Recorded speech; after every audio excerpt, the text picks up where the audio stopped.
1917.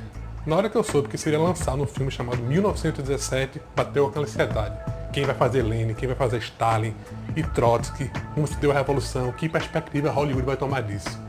Aí eu soube que o filme não seria sobre a Revolução Russa, mas era óbvio que teria que ser sobre a Revolução Russa. Um filme chamado 1917 é o ano da Revolução Russa, um momento divisivo na história do século XX. Mas é um filme sobre a Primeira Guerra Mundial. E é um momento que é no meio da guerra, não é nem o começo, não é nem o fim da guerra. Na verdade, o filme não fala nada da Primeira Guerra Mundial. A gente mal sabe quem está lutando com quem. A gente só vê um momento em que uma pessoa quer mandar uma mensagem para outra pessoa. E é somente esse percurso. Fala muito pouco da guerra. Mas por que esse nome? Por que 1917? Isso fala muito sobre o filme. É interessante como fala sem falar nada. É não falando o que ele fala pra gente. E o quanto que ele esconde o que é a guerra no século XX. Vamos falar um pouco sobre isso agora.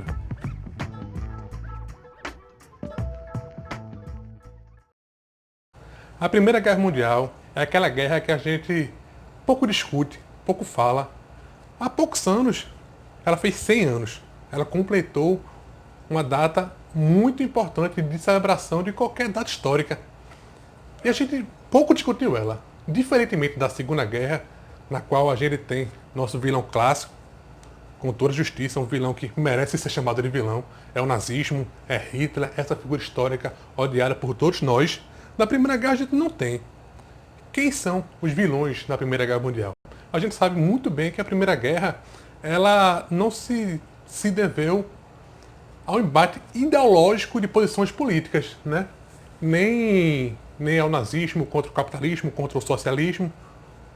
Há um pano de fundo de um pan-eslavismo, um pan-germanismo, a ideia de uma expansão contra uma outra expansão que já existe, a expansão britânica, né? O império que o sol não se apaga jamais, porque vai da Austrália para o Canadá, enfim.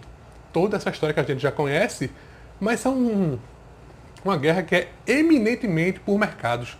Ela não está dentro de um espaço no primeiro plano, diferentemente da Segunda Guerra, que no primeiro plano há sim um embate ideológico de duas perspectivas de mundo diferentes.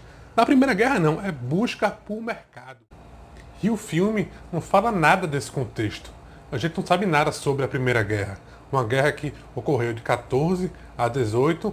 Se pinça um momento, em 1917, uma data que, como eu estou falando, é a data emblemática para todo o século XX, para toda uma ideia de sociedade, uma perspectiva humana que, por quase 100 anos, lá atrás percorreu e ainda percorre todo o imaginário até hoje sobre novas formas de vida que não seja no mundo capitalista. 1917 é um momento definitivo para isso.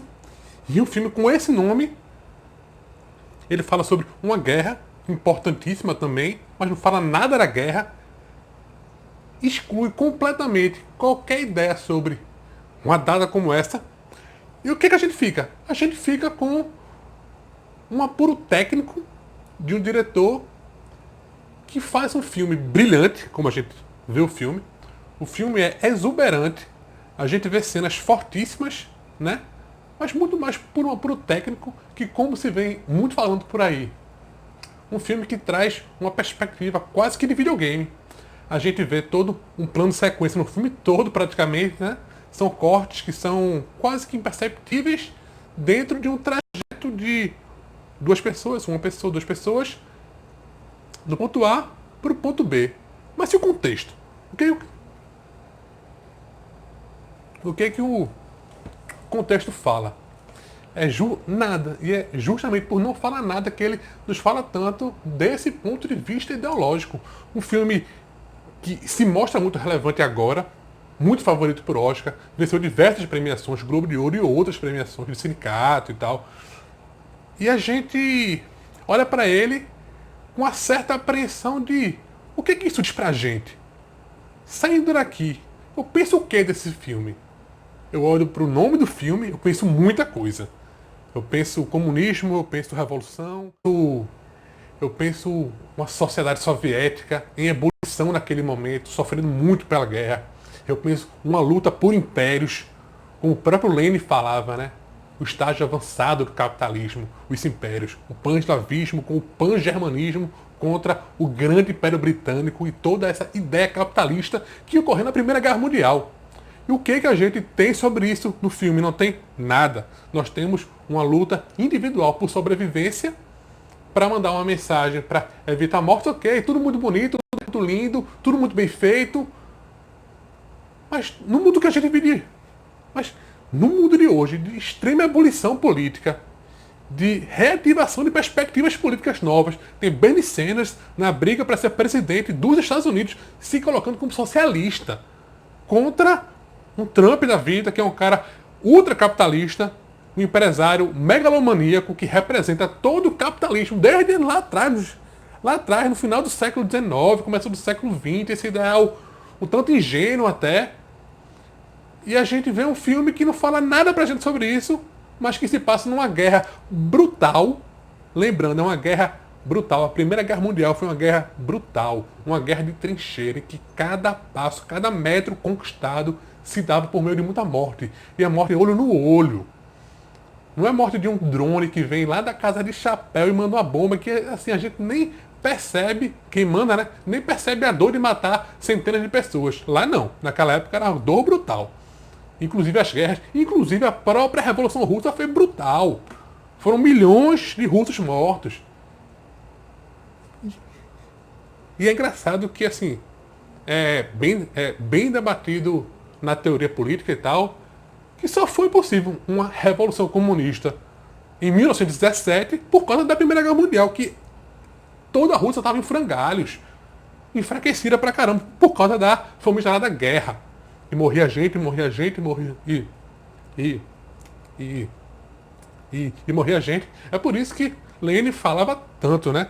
Sobre pão, paz e terra para o povo russo. E o filme, em 1917, não fala nem de pão, nem de paz, nem de terra. Ninguém come nada, nem nada. O filme é só mandar uma pequena mensagem. A mensagem que não leva a nada. Né? As mortes que não ocorreram e tal, enfim. Mas que enquanto um contexto político mais forte, de um filme sobre guerra, a gente não tem nada. Todo filme sobre a Segunda Guerra Mundial tem aquela mensagem antinazista, ou filmes contra a guerra. Ainda não tem muitos filmes bons sobre isso, contra a guerra. Mas o filme, no fim das contas, por ser tão bonito, tão tecnicamente perfeito, ele até vangloria a guerra. Né? Nessa perspectiva, não dá para dar uma nota, no ponto de vista ideológico, maior do que uma nota 2. Não é um filme perverso para dar uma nota 0, ou um filme que defende algo perverso, mas é um filme que, por não dizer, nos diz muito. Então, nota 2 para 1917, uma data que merece muito mais do que isso, mas que o filme não merece mais do que isso. Espero que curtam esse vídeo, espero que compartilhem com quem gostar de uma discussão sobre esses temas, né? E aguardo você para o próximo vídeo sobre debate de 2020. Um abraço.